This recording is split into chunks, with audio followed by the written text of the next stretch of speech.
Super అండి super. A guys, welcome to my channel. ఈరోజు అయితే 10 రూపాయల స్టార్టర్ అయితే చేస్తున్నా.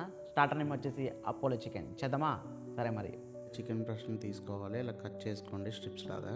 చికెన్ కడుగు పెట్టుకున్న దాంట్లో 1 స్పూన్ పసుపు, 2 స్పూన్ల కారం, 1 స్పూన్ జీలకర్ర పొడి, సరిపడా ఉప్పు, 1 ఎగ్ బీట్ చేసుకుని వేసుకోవాలి, 2 స్పూన్స్ కార్న్ ఫ్లవర్, 2 స్పూన్స్ బియ్య పిండి, అలాగే 1 స్పూన్ అల్లం వెల్లుల్లి పేస్ట్. ఎందుకని చూపించేలాగా కట్ చేసి పెట్టుకోండి. తర్వాత చికెన్ అయితే ఫ్రై చేసుకుందాం. నేను చూపించేలాగా ఒక్కొక్కటిగా వేసుకోండి. వేయగానే కదపకుండా ఒక 1 మినిట్ అలా ఉంచండి. తర్వాత క్రిస్పీగా ఫ్రై చేసుకొని పక్కన పెట్టుకోండి. ఇప్పుడు టాసింగ్ కి ప్యాన్ లో 1 స్పూన్ ఆయిల్ వేసుకొని కట్ చేసి పెట్టుకున్న garlic, curry leaves, green chillies, తర్వాత ఆనియన్స్ వేసుకోవాలి. 1 స్పూన్ అల్లం వెల్లుల్లి పేస్ట్, 1 స్పూన్ పసుపు, 1 స్పూన్ సజ్జన్ చట్నీ, కొద్దిగా పెరుగు, సరిపడా ఉప్పు, జీలకర్ర పొడి, గరం మసాలా, ధనియాల పొడి, ఉంటే అజినోమోటో. తర్వాత కలుపుకొని లాస్ట్లో కొత్తిమీర వేసుకొని నిమ్మకాయ పిండుకుంటే మన స్టార్టర్ అయిపోయినట్టే.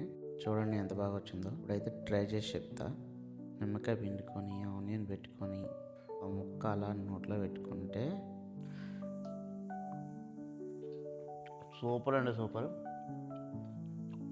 ట్రై చేయండి. సరే మరి ఉంటా, బాయ్. సబ్స్క్రైబ్.